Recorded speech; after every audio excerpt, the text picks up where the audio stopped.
মুরব্বিয়ানিরা, হে যুবকেরা, শুনে রেখে দিন বাবা, জেনে রেখে দেন, আমরা কিন্তু ভালো পরিস্থিতির মধ্যে নাই। শুধু মুসলমান ভালো নয় তা নয়, ভালো করে তাকিয়ে দেখুন, ভালো করে ধর্মের চশমাটা খুলে দেখুন, মুসলমান এই দেশে যা বিপদে আছে তার থেকে আমার হিন্দু ভাইয়েরা আরো অনেক বিপদে আছে। যদি বলেন যুক্তি, তার সবচেয়ে বড় যুক্তি 26,000 চাকরি চলে গেল, কটা মুসলমান হিসাব করে বের করো। চাকরি কার বেশি গেল? 2% মুসলমান চাকরি করে, লস্কার চলে গেল চাকরি আপনার উত্তরপ্রদেশে প্রায় 69,000 মানুষের চাকরি গেল। ইউপিতে লস্কার কত পার্সেন্ট মুসলমান চাকরি করে? হে তরুণ যুবকেরা, হে আমার মুরব্বিয়ানিরা, শুনে রেখে দিন বাবা, জেনে রেখে দিন বাবা, বাংলাদেশ থেকে কত রোহিঙ্গা দেশে এসেছে, কত বাংলাদেশি এদেশে এসেছে, হিসাব করে একটু মিলিয়ে নাও, দেখো অনেক কিছুই তো দেখা যায়, অনেক কিছুই বলা হয়। এখন বোঝা যায় বাংলাদেশ থেকে যারা এসেছিল ভাই আমার, যারা এদেশে এসেছে তারা কোটি কোটি মানুষ, তারা হলো মতুয়া সম্প্রদায়। এই মতুয়া সম্প্রদায় এখন মহা বিপদে পড়েছে, আপনারা জানেন, দেখতে পাচ্ছেন তাদের কি অবস্থা হয়েছে। তাদেরকে এতদিন ধরে voter card, Aadhaar card, ration card, PAN card, চাকরি সব দেওয়া হয়েছে, তারা নাগরিক। আমরাও জানি তারা নাগরিক, আর আমরাও চাই তারা নাগরিকত্ব নিয়েই থাকুন। তারা আমাদের শত্রু নন। ইসলাম শত্রুতা শেখায় না, ইসলাম ক্ষমা শেখায়। তোমার বিরুদ্ধে বিরোধিতা করেছে, তোমাকে কটু কথা বলেছে, তোমার উপর আঘাত করেছে, তুমি তাকে ক্ষমা করে দাও। সারা পৃথিবীতে এই যে প্রায় 200 কোটিরও বেশি মুসলমান, আরো কয়েকশো কোটি মানুষ ইসলামকে ভালোবাসে, কোরআন ভালোবাসে, নবী ভালোবাসে, সেটা ইসলামের মহানুভবতার কারণে। ইসলাম আত্মকেন্দ্রিকতাকে পছন্দ করে না, ইসলাম পছন্দ করে ব্যাপকতাকে। জোরে বলুন সুবহানাল্লাহ। এই জন্যই তো ইসলাম বলেছে লা ইয়ারহামুল্লাহু মান লা ইয়ারহামুন নাস, যে মনুষ্য জাতির উপর দয়া করে না, মহান আল্লাহ তার উপর দয়া করেন না। জোরে হবে না? अंधे को रास्ता दिखाने का नाम है इस्लाम, प्यासे को पानी पिलाने का नाम है इस्लाम, भूखे को खाना खिलाने का नाम है इस्लाम, अमानत का नाम है इस्लाम, इबादत का नाम है इस्लाम, और मोहब्बत का नाम है इस्लाम। जोरे हबे ना? ইসলামে বলা হয়েছে একজন নিরীহ মানুষকে হত্যা করা মানব জাতি হত্যা করার সমান। একজন অসহায় ব্যক্তির প্রাণ বাঁচানো মানব জাতির প্রাণ বাঁচানোর সমান। দেখেছেন? আরে কি করে ইসলাম বলতে পারে যে অন্য ধর্মের মানুষকে মারো, কাটো, খুন করো, রক্তাক্ত করো? কি করে বলতে পারে? যে ইসলামে বলা হয়েছে, কি বলা হয়েছে? অপচয়, খরচাকারী, নষ্টকারী শয়তানের ভাই। ইন্নাল মুবাজ্জিরিনা কানু ইখওয়ানা শায়াতিন। তুমি যে মসজিদে ওযু করছো আল্লাহর সান্নিধ্যে যাওয়ার জন্য, এই যে পানিটা তুমি ফেলছো, এটাও প্রয়োজনের অতিরিক্ত তুমি নষ্ট করতে পারবে না। মসজিদের ওযুর পানিটাও যেখানে ইসলামে বলা হয়েছে অতিরিক্ত ব্যবহার করা চলবে না। পানি নষ্ট করা ইসলামে যখন নিষেধ, খুন নষ্ট করা মানুষের জন্য হারাম ইসলামে। কিছু মানুষ খারাপ আছে, সেটা সব ধর্মই আছে, মুসলমানদের মধ্যেও আছে, অস্বীকার করার তো কোনো জায়গা নাই। আমরা সঠিক ইসলামটা গ্রহণ করতে পারিনি, নিতে পারিনি। যদি নিতে পারতাম সবাই আমাদের স্যালুট করত। যারা নিয়েছে তাদের স্যালুট করেছে। খাজা গরিব নওয়াজ প্রকৃত ইসলাম মেনেছেন, তাকে সবাই স্যালুট করেছে। জানা আজও যান, হিন্দু, মুসলিম, খ্রিস্টান, জৈন সবাই তার দরবারে ভিড় করে, আছে না করে না? নিজামউদ্দিন আউলিয়া যান, মুজাদ্দুজ জামান পীর আবু বকর সিদ্দিক, আপনাদের দাদা হুজুর, আমার পন্নানা জান হুজুর, তার দরবারে যান, গিয়ে দেখুন তারা নিতে পেরেছে। আমাদের মধ্যেও যারা ভালো মানুষ, প্রকৃত ইসলাম মেনে চলে, তাদের সান্নিধ্যে যান, দেখবেন সবাই তাকে স্যালুট করে, সম্মান করে। আমি নিজেও একজন টিচার, হাই স্কুল টিচার, আপনারা জানেন। আমার স্টাফের মধ্যে ভাই আমার 95% অমুসলিম হিন্দু ভাই, কিন্তু স্টুডেন্টের আবার 95% মুসলিম সম্প্রদায়। বুঝতে পারছেন? মানে মুসলিম এলাকায় টিচার, মানে স্কুল, আমি সেখানে টিচারি করি, কিন্তু চাকরি করে সব অমুসলিম হিন্দু ভাই, 95% এর উপরে। কিন্তু আমি এইভাবেই, যেভাবে আমাকে দেখছেন আমি এইভাবেই যাই প্রতিদিন। আজকেও গেছিলাম, প্রতিদিন যাই। আমার অমুসলিম হিন্দু ভাইরা আমাকে রেসপেক্ট করে, সম্মান করে। কেন করে? কারণ আমি সাচ্চা মুসলমান হিসেবে চলার চেষ্টা করি, মিথ্যা কথা বলি না, কাজে ফাঁকি দিই না, চিটিংবাজি করি না, কারোর সঙ্গে অশ্লীল কথা বলি না, খারাপ আচরণ করি না। আমার ব্যবহারে তারা মুগ্ধ। প্লিজ, আমি যখন থাকি আমাকে তারা চেয়ার ছেড়ে দেয়, স্যার বসুন আপনি এখানে, বলে আপনিও হয়ে যান, আপনিও পারবেন। হে তরুণ যুবকেরা, হে আমার বন্ধুরা, শুনে রেখে দিন বাবা, জেনে রেখে দেন, হে মুসলমান আমরা কিন্তু ভালো নাই। তার কারণ হচ্ছে কি জানেন? ওই যে বললাম, যারা আল্লাহ ভুলে যাবেন, নবী ভুলে যাবেন, আল্লাহর নির্দেশনাকে ছেড়ে দেবেন, আমার আল্লাহ বলছেন তোমরা ক্ষতিগ্রস্তদের অন্তর্ভুক্ত হবে। এর জন্য আমরা দেখতে হয়তো সাময়িক ভালো আছি, খাচ্ছি দাচ্ছি, কিন্তু আমাদের মন মানসিকতা মোটেও ভালো অবস্থায় না। এটা আমাদের শাস্তি, এটা আমাদের শাস্তি। তবে শুধু যে আমরা ভালো নয় তা নয়, অনেকেই ভালো নয়। কত বড় বড় নেতা মন্ত্রী ভালো নয়। যে বাংলাদেশের হাসিনা সরকার দেখেছেন তো, আজকে তার আবার বাংলাদেশে ভাই আমার তাদের যে ইন্টারন্যাশনাল যে ট্রাইব্যুনাল কোর্ট, সেখানে তাকে ফাঁসির অর্ডার দেওয়া হয়েছে। সেই ফাঁসির খবর সারা বিশ্বে ছড়িয়ে পড়েছে। অথচ হাসিনা বাংলাদেশের এই প্রাক্তন প্রধানমন্ত্রী, তিনি কিন্তু আমাদের দেশে আছেন। এখন তারা বাংলাদেশ সরকার আমাদের দেশকে চিঠি করেছে যে হাসিনাকে ফিরিয়ে দিন। যদি এটা একটা দেশের ব্যাপার, ভারত সরকারের শক্তি অনেক বেশি, আমার দেশের শক্তি অনেক বেশি, এখনো পর্যন্ত হাসিনাকে বাঁচিয়ে রাখতে পেরেছে। বাংলাদেশে নিয়ে গেলেই তাকে ফাঁসি দিয়ে দেবে। সেও কিন্তু ভালো নাই। তার যখন ক্ষমতা ছিল সে অনেকজনকে ফাঁসি দিয়েছে। সে কতটা হক কতটা না হক সেটা আমি বলতে পারবো না, কতটা ঠিক কতটা ভুল সেটা বলতে পারবো না, কারণ সেও এক সময় তার ক্ষমতার প্রয়োগ করেছে, আবার এখন একজন এসেছে সেও তার ক্ষমতার প্রয়োগ করছে। চলতেই থাকবে, কেউ শান্তিতে নাই বাপ, কেউ শান্তিতে নাই। হে তরুণ যুবকেরা, হে আমার বন্ধুরা, শুনে রেখে দিন বাবা, জেনে রেখে দেন। এরই জন্য বলবো, কে আপনার শত্রুতা করলো, কে আপনার উপর অত্যাচার করলো, কে জুলুম করলো, কে আপনাকে অপমানিত করলো, কে লাঞ্ছিত করলো, এসব চিন্তা আপনি পরে করবেন। আপনার যেটা করার আপনি করুন, কিন্তু মনে রাখবেন সবকিছুর স্টায়ারিং আছে একজনের হাতে, তিনি আর অন্য কেউ নন, তিনি হলেন মহান আল্লাহ তাআলা। আমার আল্লাহ তাই বলছেন, বান্দা তোরা আমার হয়ে যা, আমি আল্লাহ তোদের হয়ে যাব। মাল্লাহুল মাওলা ফালাহুল কুল, বান্দা যখন আল্লাহর হয়ে যায়, কুল মাখলুকাত তার গোলাম হয়ে যায়। তোমরা আল্লাহর হয়ে যাও, আল্লাহ তোমাদের হয়ে যাবে। আল্লাহ বলছেন বান্দারে, এত নিয়ামত আমি দিয়েছি, এত নিয়ামত দেওয়ার পরে তোরা কেমন করে আমার অস্বীকার করিস, কেমন করে আমাকে ভুলে থাকিস? হে দুনিয়ার মানুষ শুনে রেখে দাও, কাইফা তাকফুরুন, তোমরা কেমন করে কুফরি করো আমি আল্লাহর সঙ্গে। এই পৃথিবীতে আসার আগে তোমরা কোথায় ছিলে তোমরা জানো না? আমি আল্লাহ বলি ওয়াকুনতুম আমওয়াতান, তোমরা ছিলে মৃত, ফাআহিয়াকুম, আমি তোমাদের জীবন দিয়েছি, সুম্মা ইউমিতুকুম, আবার তোমরা মারা যাবে। এই পৃথিবী ছেড়ে তোমরা মারা যাবে, তোমরা এই পৃথিবী ছেড়ে চলে যাবে। সুম্মা ইলাইহি তুরজাউন, তোমাদেরকে আমি আল্লাহ আমার কাছে ফিরতে হবে।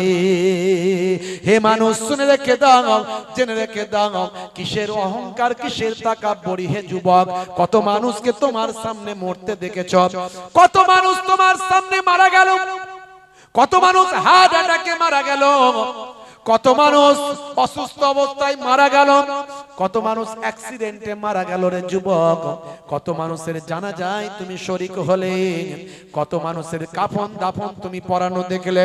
হে যুবক, তোমার কি মৃত্যুর এখনো স্মরণ হলো না? তোমার কি মৃত্যুর ভয় এখনো এলো না? তুমি এখনো কেন পরিবর্তন হও না? এখনো কেন শক্তি দেখাও? এখনো কেন ক্ষমতার অপব্যবহার করো? এখনো কেন টাকা পয়সা তোমার অপাত্রে ব্যয় করো? হে যুবক, আল্লাহর পথে ফিরে এসো, আল্লাহর তাবেদারি করো। এ দুনিয়া ক্ষণস্থায়ী, এ দুনিয়া চিরস্থায়ী নয়। আমার আল্লাহ কোরআন মাজিদে তাই সুন্দর করে বললেন, বাল তুসিরুনাল হায়াতাদ দুনিয়া ওয়াল আখিরাতু খায়রুন ওয়া আবকা। কিসের অহংকার তোমার, কিসের তাকাব্বুরি? ক্ষমতা হয়েছে ক্ষমতার বড়াই দেখাচ্ছ, শক্তি হয়েছে শক্তির বড়াই দেখাচ্ছ, পকেটে টাকা হয়েছে টাকার বড়াই দেখাচ্ছ। তোমার সারা শরীরটা তো দুর্গন্ধ, খালি ওই পারফিউম মারছ, শুধু শিক শিক শিক শিক পারফিউম মারছ। কত পারফিউম মারবে? সারা শরীরটা তো তোমার দুর্গন্ধ। তুমি যে পায়খানা করো নিশ্চয় ওটা সৌগন্ধ নয়। তুমি যে পেচ্ছাপ করো নিশ্চয় ওটাও সৌগন্ধ নয়। 1-2 ঘন্টা রাখার পরে কাছে যেতে পারবে না, তো দুর্গন্ধ। তোমার যে নাকের দুটো ছিদ্র আছে, ওখান থেকে মাঝে মাঝে মালকড়ি কিছু বেরোয়, বেরোয় না বেরোয় না? তো ওটা নিশ্চয় সুগন্ধি বেরোয় নাকি, খুশবু বেরোয়? ওটাও সৌগন্ধ নয়, দুর্গন্ধ। কানের দুটো ফুটো আছে, মাঝে মাঝে ঠান্ডা ফান্ডা লেগে গেলে ওখান থেকে কিছু মালকড়ি বেরোয়, তো ওটা নিশ্চয় খুশবু বেরোয় নাকি? না, ওটাও বেরোয় না, ওটাও দুর্গন্ধ। শুধু তাই নয়, আপনার আমার শরীরে কোটি কোটি ছিদ্র আছে, প্রত্যেকটা লোমের গোড়ায়, চুলের গোড়ায়। যখন আমরা ঘামাক্ত হয়ে যাই, ঘেমে যাই, যখন আমাদের শরীরটা ঘামাক্ত হয়ে যায়, তখন ওই শরীরের লোমের কাছ দিয়ে, গোড়া দিয়ে অসংখ্য পানি বের হয়ে আসে, যেটাকে আমরা বলি ঘাম। এই ঘাম যখন শরীর দিয়ে বের হয়, এত দুর্গন্ধ, পাশের মানুষ আর বসে থাকতে পারে না। বন্ধু বন্ধুকে বলে, তোর ঘামের বড্ড বড় গন্ধ, তুই একটু ডাক্তার দেখাস, আর এখন একটু তুই আমার থেকে দূরে বস। কথা ঠিক না বল? হ্যাঁ, তারপরেও পয়সা আছে বলে যেন ধরাকে সরা মনে করছে, ক্ষমতা আছে বলে 50টা লোক নিয়ে দেখছিস। হ্যাঁ, বেশি কথা বললে ঘর ভেঙে দিয়ে চলে আসবো। বাপ রে বাপ, কত ফেরাউন, নমরুদ, সাদ্দাত, হামান, ভাই আমার, কত মুসলিনি থেকে শুরু করে আর এদিকে হিটলার থেকে শুরু করে কত এলো আর গেল, যারা লক্ষ লক্ষ মানুষকে হত্যা করেছে। ইতিহাস বলছে, দেখুন ভাইরা আমার, তরুণ যুবকেরা, কার্ল মার্কস থেকে শুরু করে, লেনিন থেকে শুরু করে, মুসলিনি থেকে শুরু করে, আপনার হিটলার থেকে শুরু করে, সম্রাট অশোক থেকে শুরু করে, এদের লাইফ হিস্ট্রি গুলো পড়লে দেখবেন এদের হাতে লক্ষ লক্ষ মানুষ হত্যা হয়েছে। তারা আজ পৃথিবীর বুকে নাই।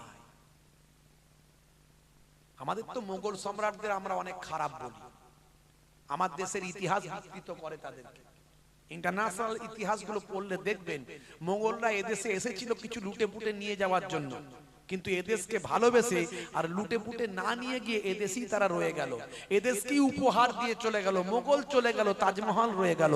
মোগল চলে গেল, লালকেল্লা রয়ে গেল। মোগল চলে গেল, কুতুব মিনার রয়ে গেল। মোগল চলে গেল, ফতেপুর সিক্রি রয়ে গেল। সেই জায়গাগুলোয় লোকে এখন হাজার হাজার টাকা টিকিট দিয়ে সেই জায়গাগুলো দেখতে যায়। তারা এমন আশ্চর্য জিনিস তৈরি করে দিয়ে গেল, মোগল চলে গেল, মানুষ তাদের আশ্চর্য জিনিস তৈরি করা জিনিসগুলো দেখতে লাগলো, দেখে সেখানে টাকা দিয়ে ভারত সরকারের অর্থনৈতিক পরিকাঠামোকে বৃদ্ধি করতে লাগলো। তারপরে তো কিছু মানুষ বলে মোগল নাকি বিরাট ক্ষতি করেছে। প্রতিদিন নাকি সম্রাট ঔরঙ্গজেব 10,000 করে নাকি মুসলমান বানিয়েছে। ঔরঙ্গজেব রাজত্ব করেছিল 50 বছর, 49 বছর সামথিং। প্রতিদিন যদি 10,000 করে মুসলমান বানাতো, ভারতবর্ষে একটা অমুসলিম থাকতো বলে মনে হচ্ছে? ভারতবর্ষে মুসলমান বেশি না অমুসলিম বেশি? জোরে বলে। টোটাল সারা ভারতবর্ষে 15%, 14% মুসলমান, 100 জনের 14 জন। তারপরেও বলছে ওই নেতারা সব বলছে নাকি হিন্দুরা নাকি হিন্দু খাতরে মে হ্যায়। 100 জনের 14টা আমরা মুসলমান, আর আমাদের ভয় নাকি এই 13-14টার ভয় নাকি 86টা হিন্দু ভাইরা পায়। কারা বলছে? এটা হিন্দু ভাইরা বলছে না। হিন্দু ভাইরা ঠিক আছে, তাদের সঙ্গে আমাদের যেমন বন্ধুত্ব মহাব্বত সেগুলো আছে কম বেশি। কিছু মানুষের পরিবর্তন করার চেষ্টা করেছে, ভুল বুঝিয়েছে, কিন্তু এই ভুল বেশি দিন তো থাকবে না, কারণ এখানে এটা উত্তরপ্রদেশ নয়, এটা গুজরাট নয়। গুজরাটের সিস্টেমটা, গুজরাটের যে কাজটা হয়েছে, উত্তরপ্রদেশে যে কাজটা হয়েছে সেটা পশ্চিমবঙ্গে হবে না। তার কারণ কি বলুন তো? গুজরাটে হিন্দু গ্রাম এখানে, মুসলিম গ্রাম সেখানে, একজনের সঙ্গে অপরজনের যোগাযোগ নাই। আর এখানে পশ্চিমবঙ্গে একই পাড়াতে হিন্দু মুসলমানের বাস, কত বুঝিয়ে রাখবি, কত বুঝিয়ে রাখবি। সকাল হলেই দেখা হবে, চা খাবে, একে অপরের সাহায্য সহযোগিতায় ঠিক আসবে।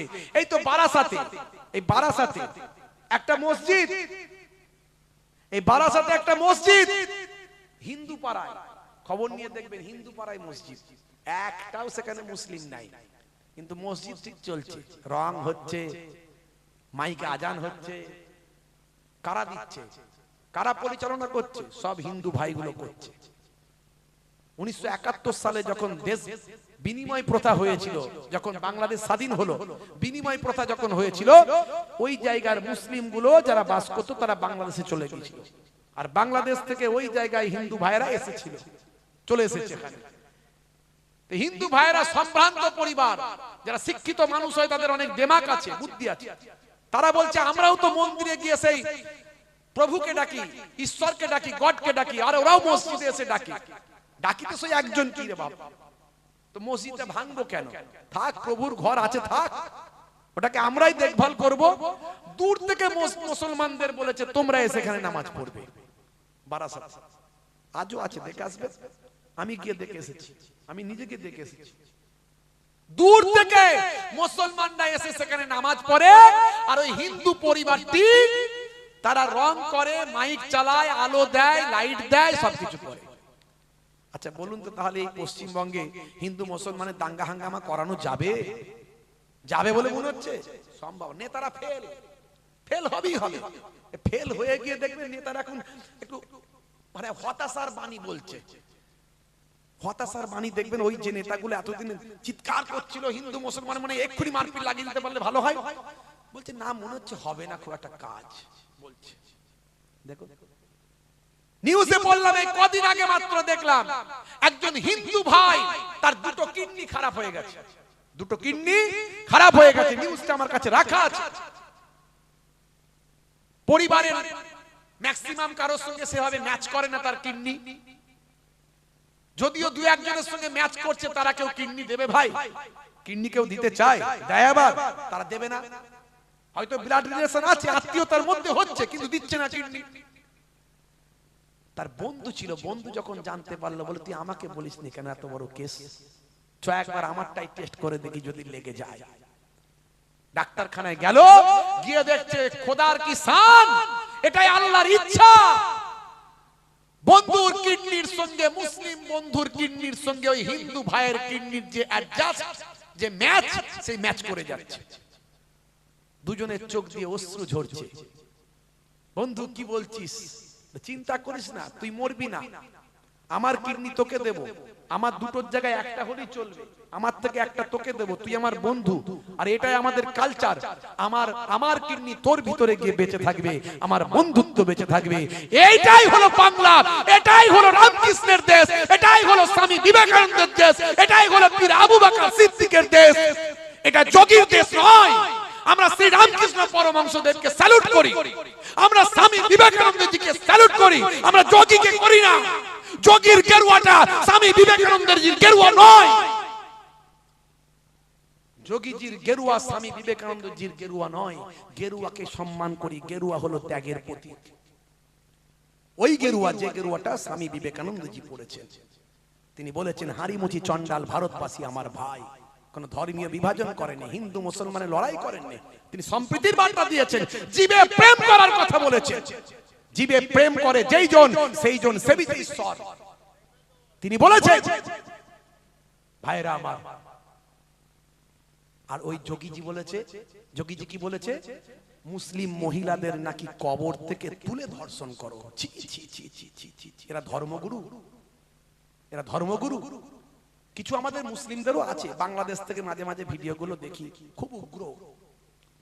এদের জন্য পরিবেশ খারাপ হয়, এদেশের কিছু ধর্মগুরু হিন্দু ভাইদের আছে আর ও দেশের কিছু মুসলিমদের মধ্যে আছে। এরা আমাদের এই পাশাপাশি দুটো বাঙালি এলাকা, তো আমরাও বাংলা বলি ওরাও বাংলা বলে, মিলটা তো ভালো আছে। ওখানে কিছু হলে এখানে খবর আসে, এখানে কিছু হলে খবর হয়। এখানে কিছু মুসলমানদের উপরে অত্যাচার জুলুম করলে উত্তরপ্রদেশ থেকে শুরু করে কোথাও কিছু হলে বাংলাদেশে দেখবে হিন্দু খাতরে মে হ্যাঁ, হিন্দুদের উপরে জুলুম চলছে। আবার ওখানে কিছু হলে এখানে চলে, মানে খুব সমস্যা আমরা পড়েছি, পরিস্থিতি খুব খারাপ।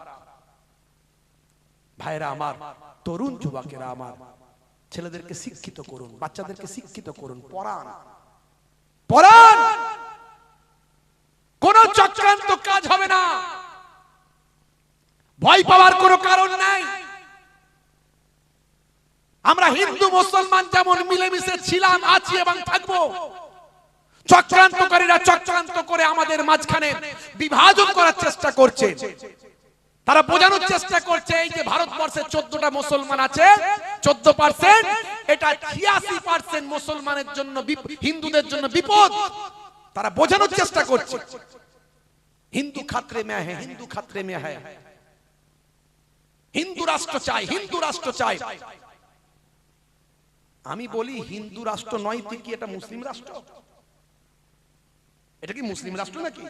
ভারতবর্ষের প্রধানমন্ত্রী হিন্দু, ভারতবর্ষের রাষ্ট্রপতি হিন্দু, ভারতবর্ষের যত রাজ্যপাল আছে সব হিন্দু, প্রত্যেকটা রাজ্যের মুখ্যমন্ত্রী এক একজন ছাড়া সব হিন্দু, বড় বড় যারা অফিসার লেভেলে আছে সব হিন্দু।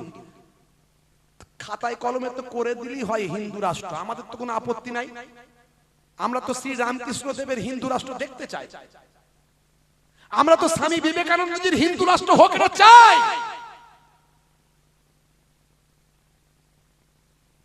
গরু বিক্রি করলে মারে, ধরে রাস্তায় গরু বিক্রি করতে নিয়ে যাচ্ছে, পারমিশন করা কাগজ আছে, পুলিশ এসে ধরে না। ওই সব চেলা চম্পট গুলো, অসভ্য বর্বর গুলো তাদেরকে লাগিয়ে দিয়েছে, তারা এসে নিরীহ অসুস্থ বৃদ্ধ মানুষদের দাঁড়ি ধরে মারে। এর থেকে লজ্জা কিছু আছে? আমি বলেছিলাম গরুকে জাতীয় পশু করে দেন, গরুকে জাতীয় পশু করে দেন। আমরাও গরুকে রেসপেক্ট করব, সম্মান করব। গরু আর মার্কেটে কেউ বিক্রি করতে পারবে না। আর গরুকে কি করছেন ভালো করে খবর নিয়ে দেখুন, ইন্টারনেট সার্চ করুন। সারা পৃথিবীর মধ্যে ভারতবর্ষ হলো গরুর মাংসকে কেটে পিস করে নির্মম ভাবে হত্যা করে। মুসলমানরা তো পানি খাইয়ে আদব করে সম্মান করে হত্যা করে, জবাই করে। ওরা নির্মম ভাবে মেশিনে ঢুকিয়ে দেয়,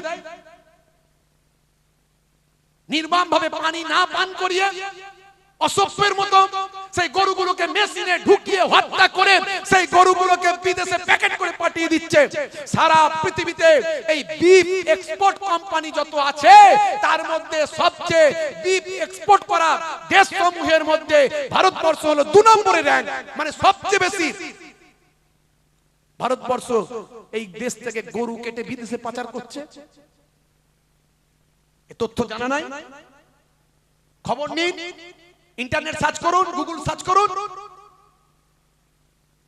যতগুলো বড় বড় বিফ এক্সপোর্ট কোম্পানি আছে ভারতে, নামগুলো সব দিয়েছে মুসলমানের নাম।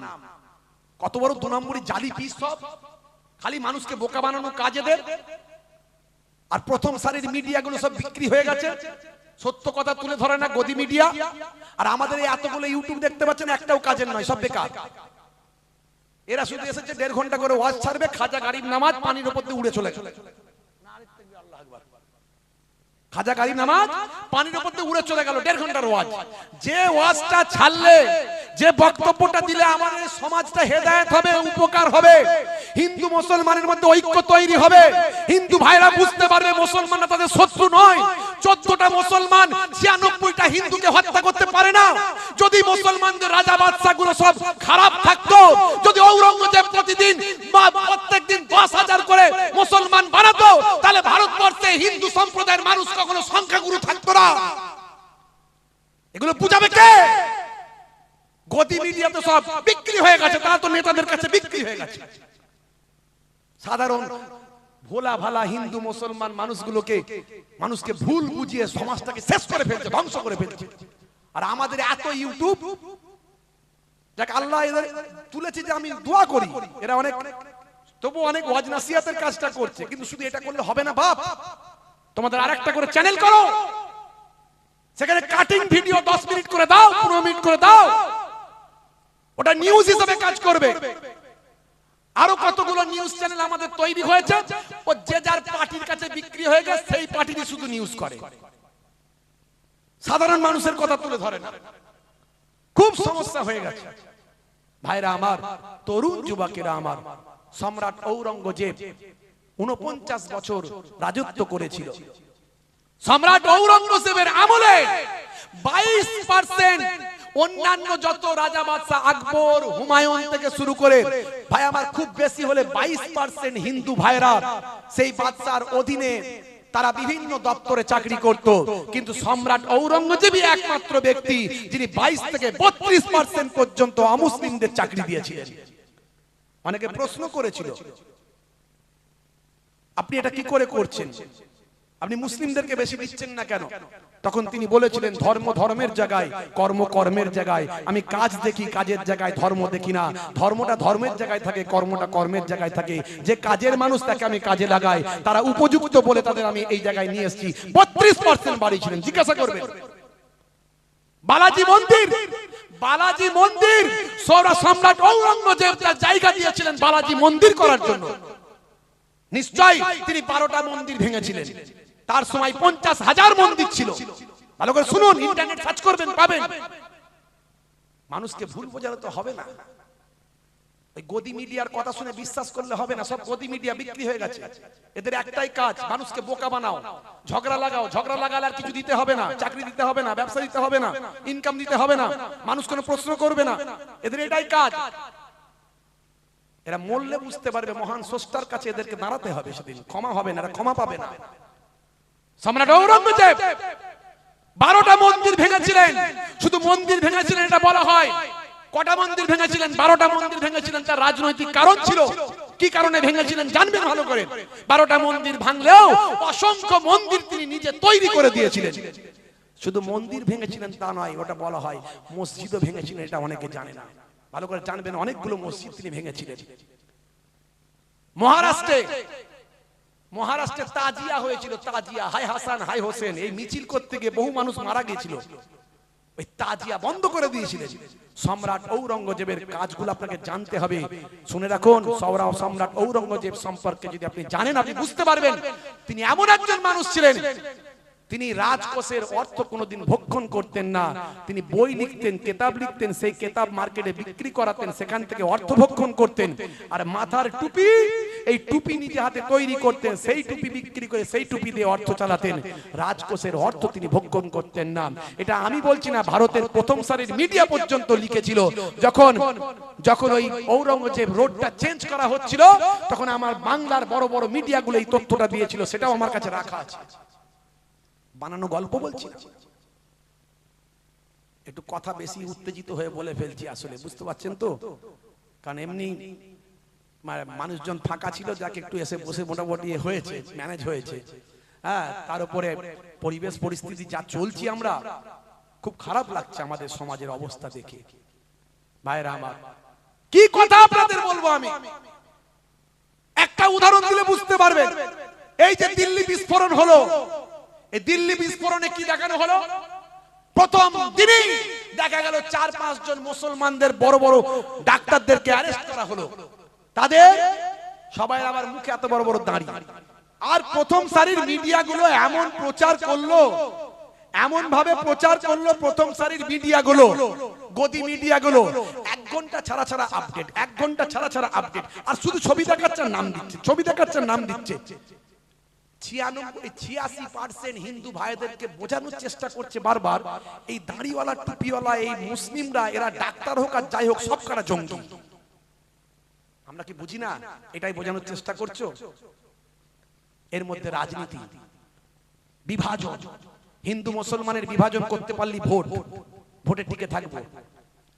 মাত্র কয়েকটা দিন কেটেছে, এই দেখুন, তথ্য ছাড়া কথা বলি না, আনন্দবাজার.com ছোট্ট করে লিখে দিল, এত দিন ধরে প্রচার করলো আর সেটা ছোট্ট করে লিখে দিল দিল্লি বিস্ফোরণে যুক্ত নন, ধৃত 3 চিকিৎসককে মুক্তি দিল এনআইএ, ছাড়া পেলেন দিনাজপুরের নিসারও।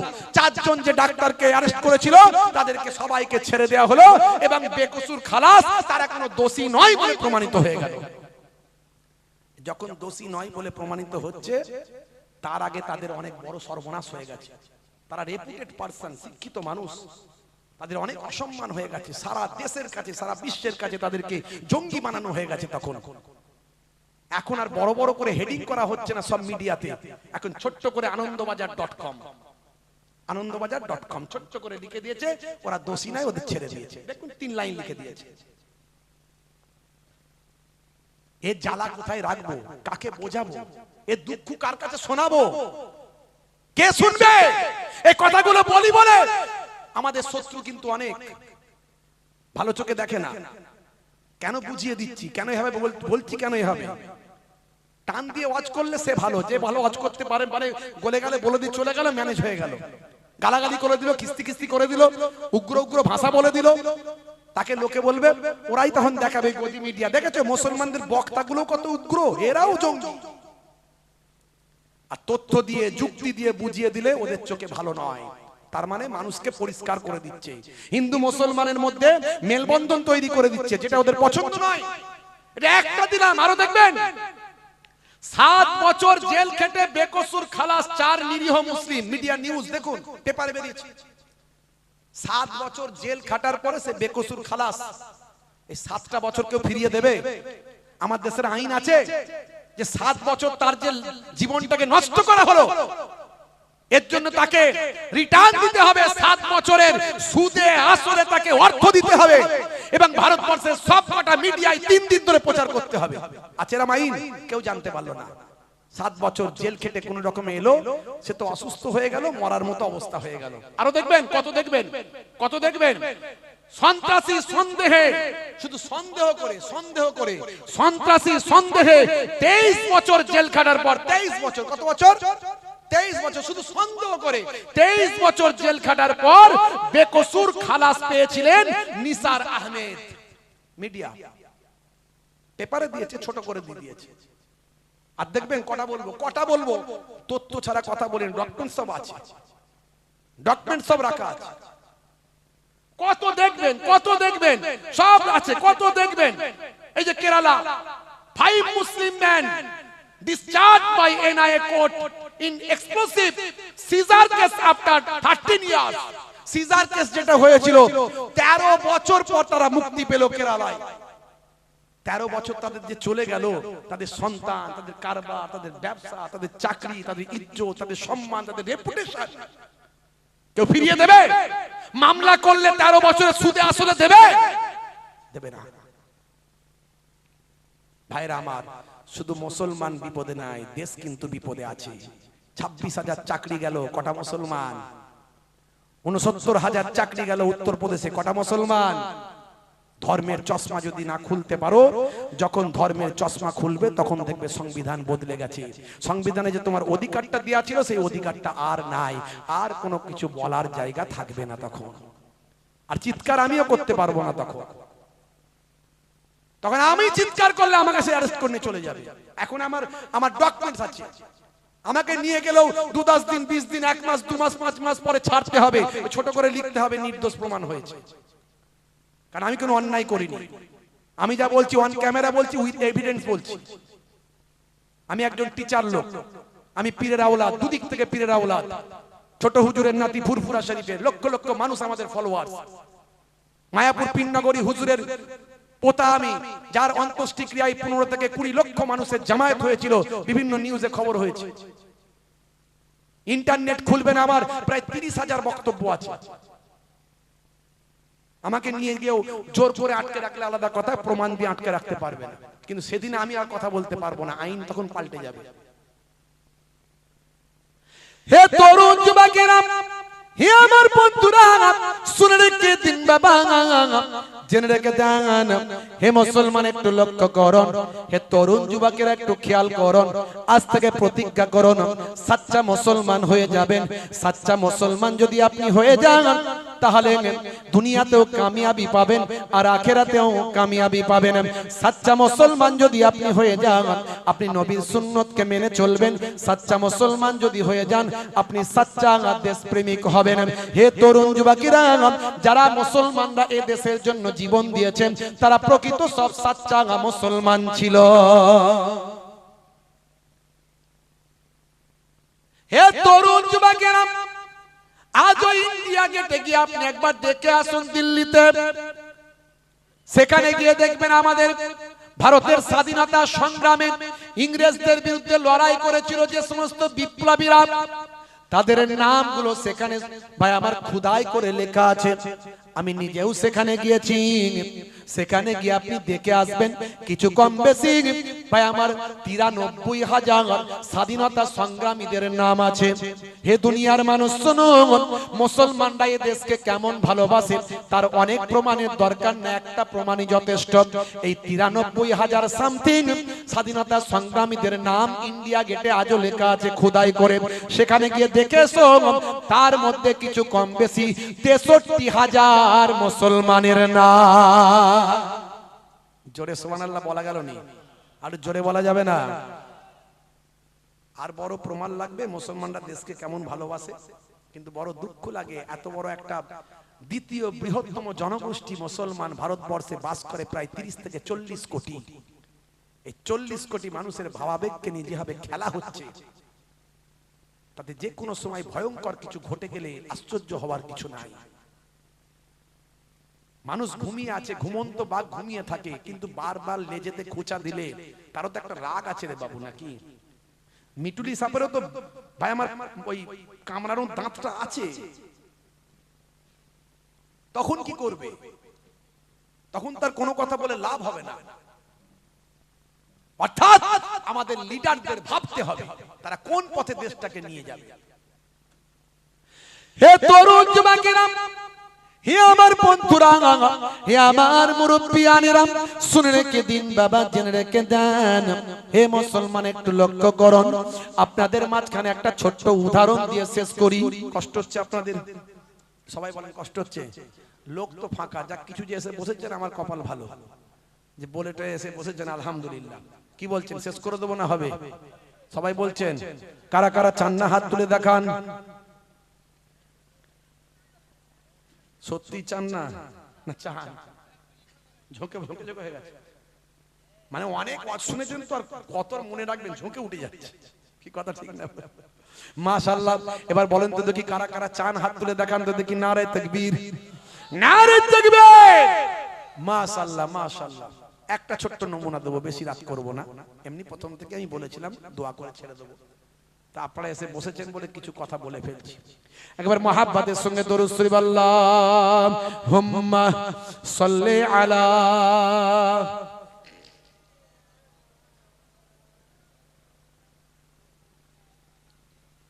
ওয়া আলা আলি সাইয়্যিদিনা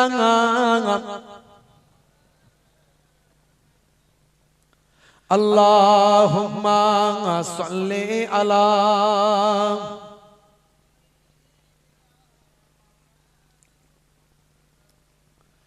ওয়া আলা আলি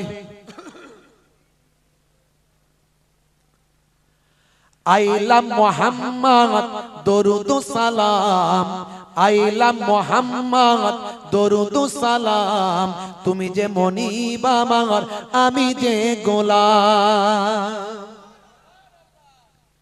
আমি তখন মক্কা শরীফে ছিলাম।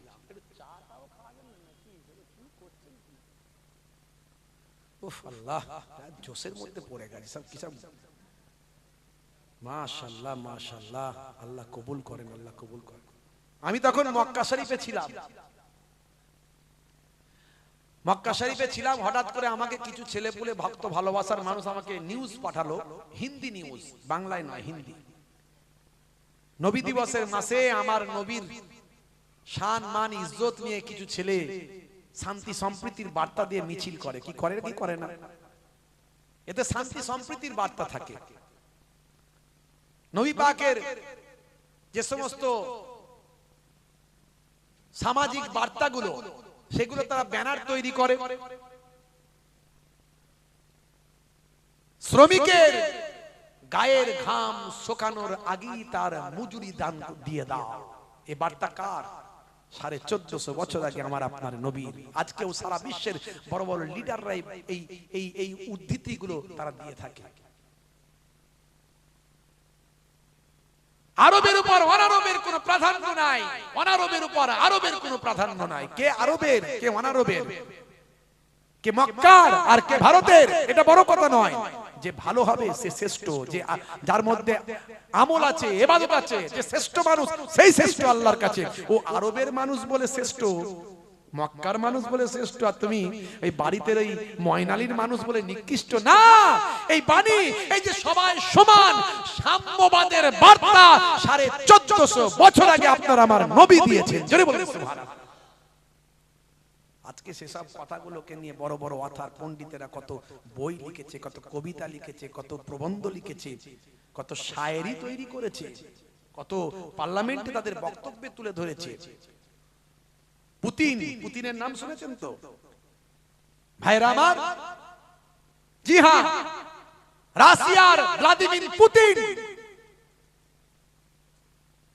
তিনি কোরআন মাজিদকে চুম্বন করেছেন এবং তার পার্লামেন্টে তিনি বলেছেন হযরত ওমরের আদর্শকে সামনে রেখে দেশ শাসন করলে দেশ সুন্দরভাবে পরিচালিত হয়। আমাদের দিল্লির যিনি মুখ্যমন্ত্রী ছিলেন কেজরিওয়াল, এই কেজরিওয়াল জি তার বিধানসভার পার্লামেন্টে বিধানসভায় গিয়ে তিনি হযরত ওমরের প্রশংসা করে বলেছিলেন ওমরের মতো দেশ শাসন করলে দেশ সুন্দরভাবে পরিচালিত হয়। জোরে বলুন সুবহানাল্লাহ। তাদের বাণীগুলো তারা গ্রহণ করেছে। আমি তখন মক্কা শরীফে ছিলাম, আমার কাছে পাঠানো হলো যে এই ব্যাপার হিন্দি নিউজে খবর হয়েছে। আমাকে অনেকে পাঠায়, তথ্য পাঠায়, সবকিছু তো মনে রাখা বা জানা সম্ভব নয়। তো হিন্দি নিউজে খবর হয়েছে নবী দিবসের মাসে ছেলেরা নবীর বার্তা নিয়ে শান্তি সম্প্রীতির বার্তা দিচ্ছিল, আর কিছু তারা ব্যানার টাঙিয়েছিল আই লাভ মোহাম্মদ। এর মধ্যে কারো মারার কথা নয়, কাটার কথা নয়, রক্তের কথা নয়, কাউকে অত্যাচার করার কথা নয়, মানে আমি নবীকে ভালোবাসি, এটা তো স্বাভাবিক ব্যাপার, ন্যাচারাল। শুধু আমি নবীকে কেন ভালোবাসি, I love Shri Ramakrishna Paramahansadev, I love Swami Vivekananda জি, এগুলো আমি বলি। তো নবীকে ভালোবাসলে দোষের কি আছে?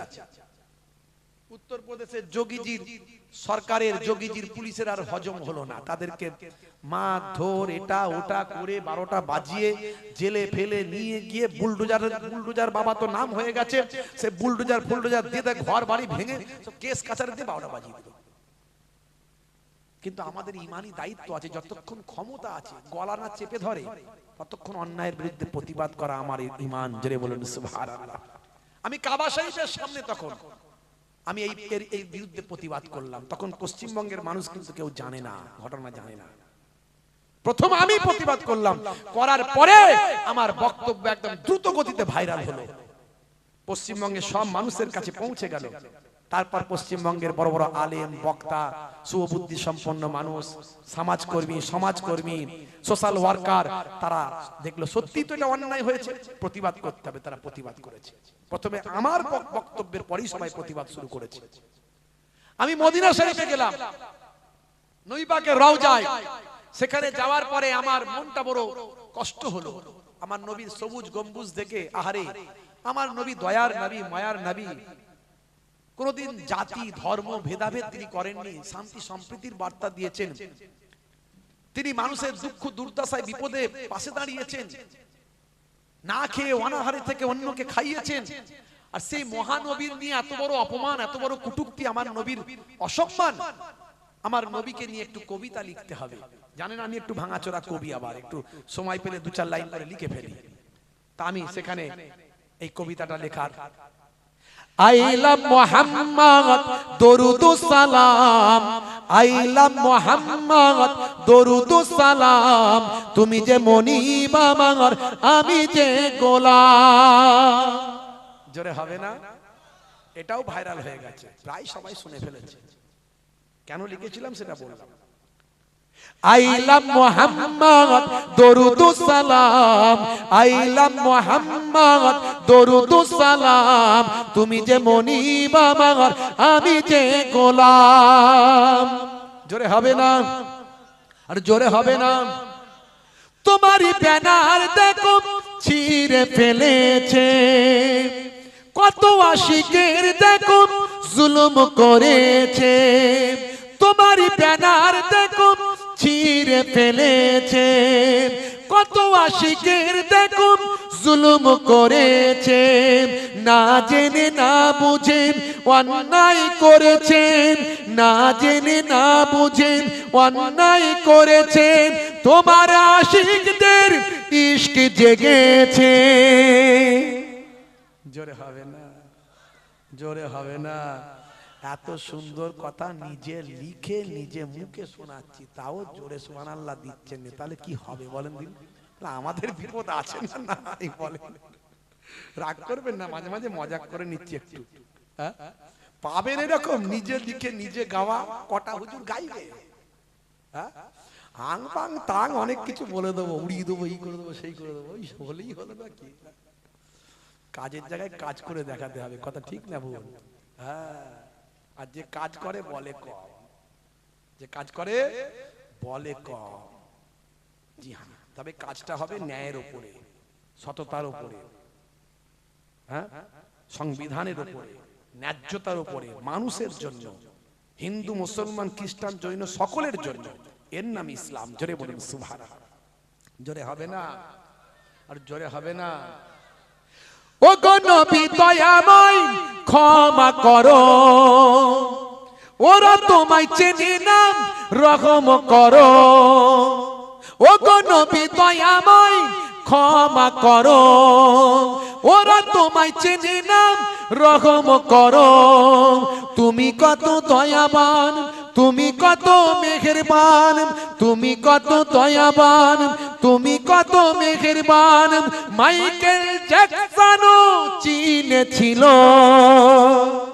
জোরে হবে না? জোরে হবে না?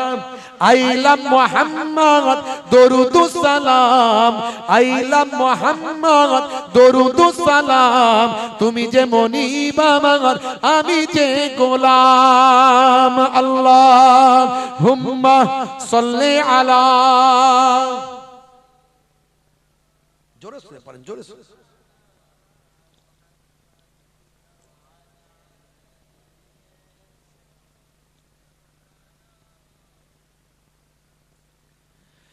এক ছিল নারী কাঁটা দিত, একজন ইহুদি নারী, অমুসলিম।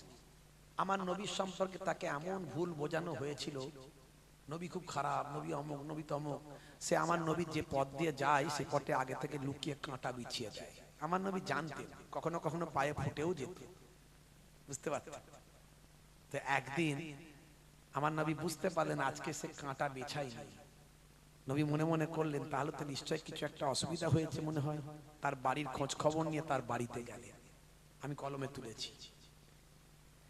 এক ছিল নারী কাঁটা দিত, ও গো নবী তোমার কষ্ট হতো। এক ছিল নারী কাঁটা দিত, ও গো নবী তোমার কষ্ট হতো।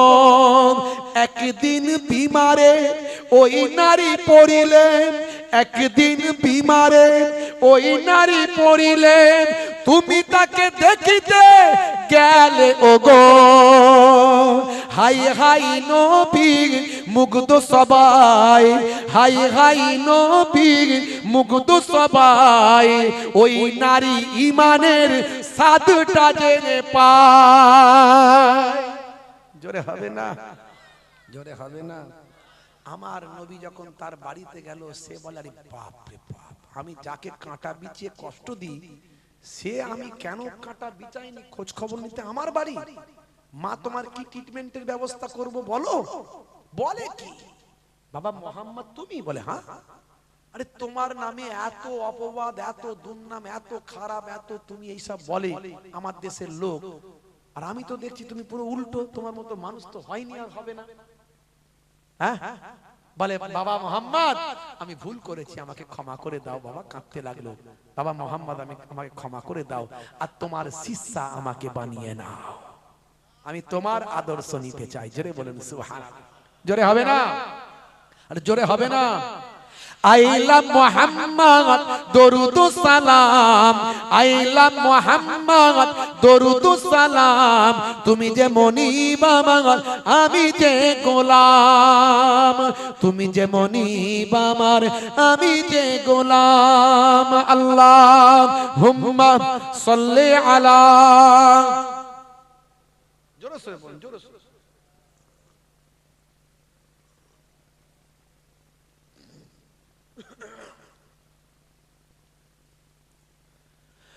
ও গো নবী আমারে কবুল করো, স্বপ্নেতে কখনো দেখা দিও। এই দোয়া শুধু মুহিবুল্লাহ হুসাইনের একার নয়, এই দোয়া আমাদের সবাই। একবারও যদি নবীকে স্বপ্নে দেখতে পায়, কথা ঠিক না ভুল?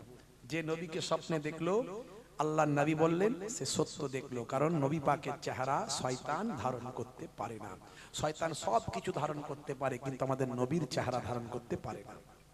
তাই এখানে আমি কলমে লিখেছি, ও গো নবী আমারে কবুল করো, স্বপ্নেতে কখনো দেখা দিও। কবরের ঘরে একবারে এসো, কবরের ঘরে একবারে এসো, কিয়ামতে হুসাইনের চিনে নিও। আইলা মুহাম্মদ দরুদ সালাম, আইলা মুহাম্মদ দরুদ সালাম, তুমি যে মনিব আমার আমি যে গোলাম। আল্লাহুম্মা সাল্লি আলা,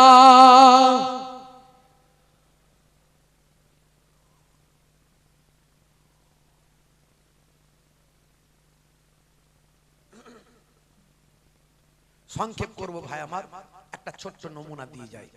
যদি আপনি নবীর আশিক হয়ে যান, প্রকৃত আল্লাহ ওয়ালা হয়ে যান, সাচ্চা মুসলমান হয়ে যান, তাহলে আপনি দেশ প্রেমিক হবেন, সাচ্চা দেশ প্রেমিক হবেন, আপনি একজন অনেস্ট মানুষ হবেন, একজন সৎ মানুষ হবেন।